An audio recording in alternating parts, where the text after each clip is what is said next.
Today we'll be explaining principal component analysis. Now, before we get into it, let me just briefly explain what is principal component analysis and how it differs from exploratory factor analysis. Some people think that principal component analysis, PCA, and exploratory factor analysis, EFA, are the same method, but they're not.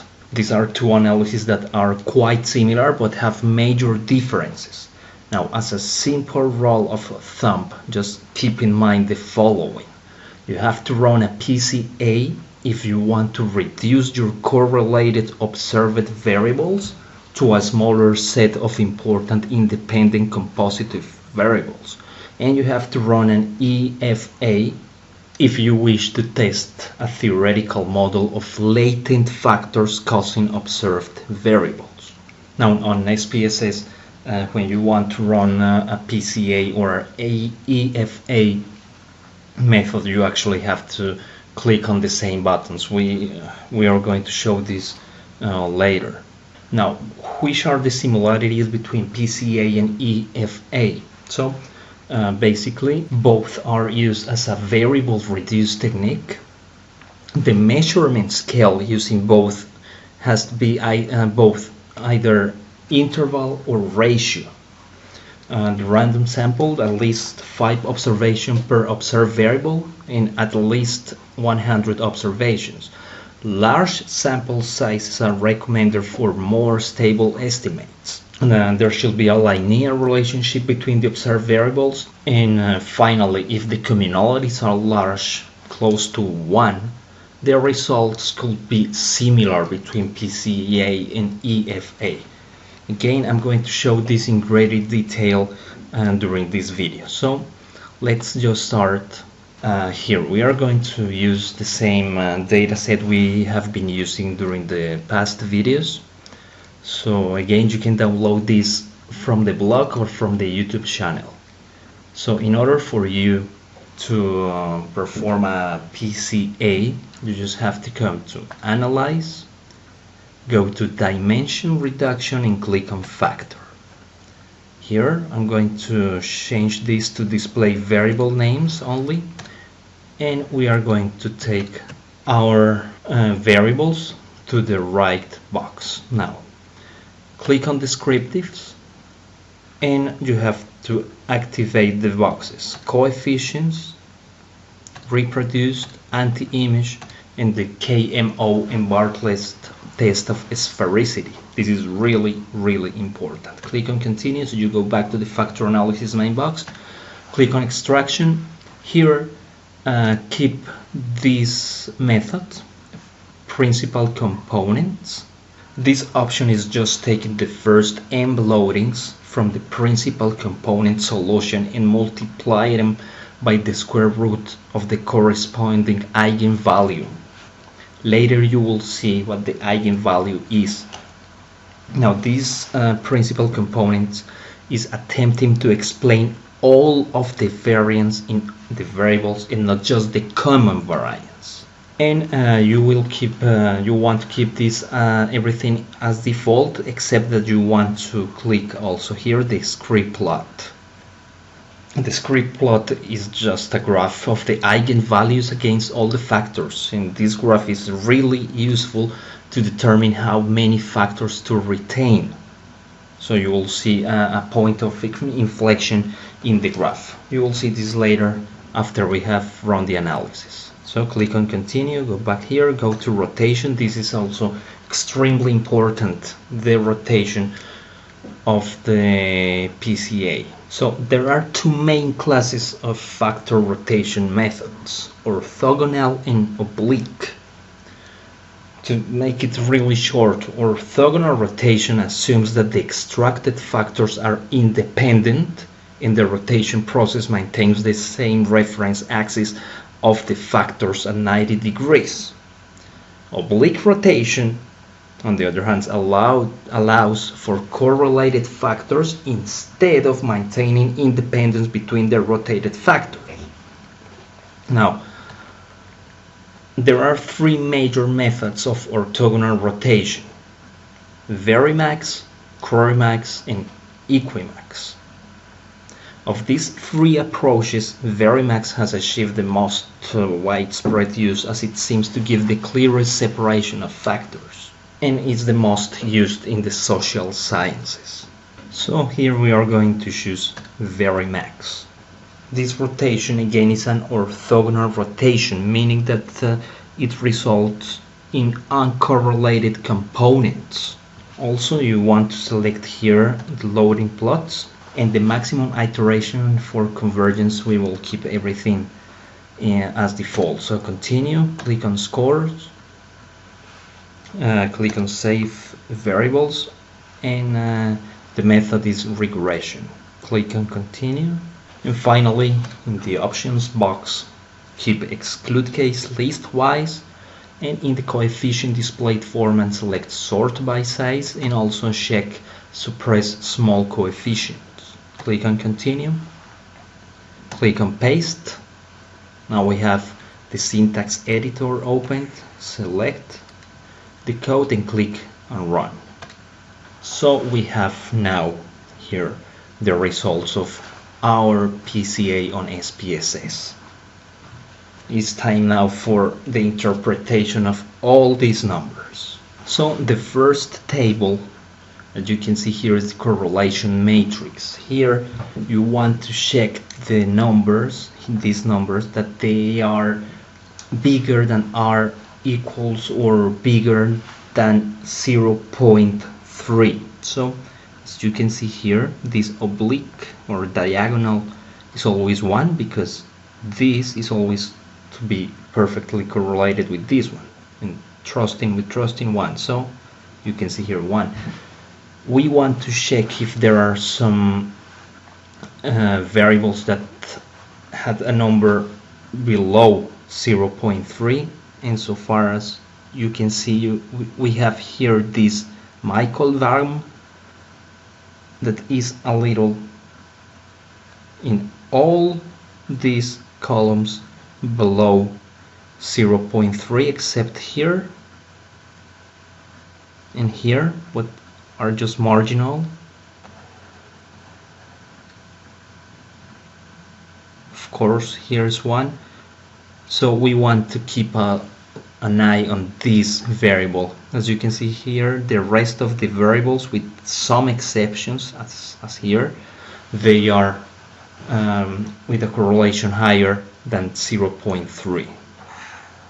In these cases, when the correlation with the other variables are not greater than 0.3, you might consider removing that variable from the analysis. This is because the variable is not correlated with any other variables. It is like measuring something different to all the other variables. So that's a decision time for you, or you have to ask your supervisor or your team of researchers how to deal with this. As in anything, you have to report any decision you take about this, especially if you want to remove a variable from your analysis. So in this case, all the variables, or most of them, have at least one correlation above r equals 0.3, so we can proceed to the next table, and this is the KMO and Bartlett Test. As you can see in this small graph, Kaisers in 1974 made a classification of measured values. So the lowest value is KMO below 0.5, which has been defined as unacceptable. From 0.5 to 0.6 miserable, then mediocre, middling, meritorious, and when you have a KMO bigger than 0.9 is marvelous. In our case, in this data set, we have a KMO of 0.94, so it's marvelous. It's a really great value for us. Now this number is about the entire correlation. If you want to check for the individual variables, they are found on the diagonals of the anti-image correlation matrix, not to be confused with the anti-image covariance, which is this first section of the anti-image matrices. You want to check the diagonals of the anti-image correlation. So you can see here we have anti-image correlation on the first variable of 0.94, 0.94, 0.93, 0.94, and so on and so forth. So you can see here is a really big correlation, and that can be confirmed here in this box. Why is important these numbers? Because if your KMO measures show adequacy of sampling, that indicates that the principal component analysis might be a really useful technique to undertake. So as we have this marvelous value, we can proceed to the next section, which is here, the Bartlett Test of Sphericity. In this case, you want to check the significance, to check if the test of sphericity is statistically significant. So you have to have a p-value of minus 0.05. So in our data set, as you can see, we have a significance of 0.000, which actually means 0.0005. So we have a significance, a statistically significant value here. Now we have to check the commonalities. So the commonalities represent the percentage of variance explained by the extracted components. If you were to run a regression predicting the item from an extracted component, the commonality will be the R squared. Okay, so why we need these numbers? If the commonality is very low for an item, it suggests that it does not share much in common with this extracted component. This usually is an implication that the variable is completely unrelated to the other items in the set. Now, which might cause commonality to be low for an item? There are some few explanations for low commonalities, being the basic, like for example, the item was poorly designed. So for example, the question was not understood by all the respondents. The wording of the item was poor. Also, the item has a little variance. Usually this is the result of a large positive or negative skew. What I mean by skew? For example, everyone ticks strongly agree. So there is a bias in the answers of the respondents. Now, what to do about a low commonality? In this case, as I said before, you may wish to remove the item from the analysis, either to exclude it from any further analysis or treat it as a standalone variable. So this is a decision time for you, and if you are unsure, as always, you have to consult your supervisor. Now, as you can see here, our commonalities, of course, initially are 1. We want to check the extraction value, and we can see here that they are fairly decent, except again for this item. Michael Vam is 0.20 and the others are around 0.7, except this is 0.53, but these are closer to 1. This is really low, so we need to keep an eye on this item. Now let's move to the next table. This is the total variance explained, and this indicates how much of the variability in the data has been modeled by the extracted factors. A PCA will produce as many components as variables. So we have 14 variables. We are going to have 14 components. Now remember, the purpose of the principal component analysis it is to explain as much of the variance as possible using as few components as possible. So the first components will explain the greatest amount of total variance. As you can see, the first item has the higher variance explained, and generally speaking, only the first few components will need to be retained for interpretation, and these components will account for the majority of the total variance. So the amount of variance each component accounts for plus its contribution towards total variance is presented in the total variance explained table here under the initial eigenvalues column. Now the second part here of this total variance explained table is here. We already talked about the initial eigenvalues. Now we need to check the extraction sums of square loadings. So basically the total variance explained is using the eigenvalue 1 criterion. So this is meaning simply that an eigenvalue less than 1 indicates that the component explains less variance that a variable would, and therefore shouldn't be retained. So you can see here the eigenvalue of the first two components is greater than 1, so we have this information here. Since the third component has a total eigenvalue less than 1, in this case 0.85, we have no information here.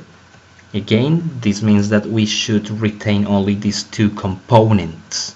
Now we take a look at the script plot, and we can see here something that is called the elbow. This is the inflection point, and again this is related to the total variance explained. You can see here our items from 1 to 14. Our components, and we can see here that here's 1, and this is our inflection point. So this is just useful graph to see visually this information here. If we had something really without an elbow, without an inflection point, that's something that might say that the principal component analysis or this method is not actually the one we should be using. So it's really great when you see the inflection point in the script plot. Now the next table is the component matrix. We have two components. Remember, after the total variance explained, only two components are being retained. That's why we have here in the component matrix only two components. If we had here more information, if this eigenvalue, for example, in the third component will be 1.2 or something bigger than 1, then in the component matrix we would have another component column here, but that's not the case. We have only two. So it's very important for you to understand why we only have two and how this table is related to this other information. Everything here is related. And remember, these are unrotated values on the component. With later in the following tables we will be able to see these factor loadings on the rotated with the rotation we use when we set up our analysis. So now after the component matrix we have this other table. It's called the reproduced correlations, and now I want to show you just quickly the residuals. And the small residuals show that there is a very little difference between the reproduced correlation and the correlation actually observed between the variables. So this shows that the two-factor solution provides a very accurate summary of the relationship in the data set. As you can see here, small values in the residual part of the reproduced correlations. In the next table, the rotated component matrix. Now you can see here how each variable loads into each component. For example, in these first variables you can see that have a high positive loading into the first component but a low loading into the second, and the same applies here.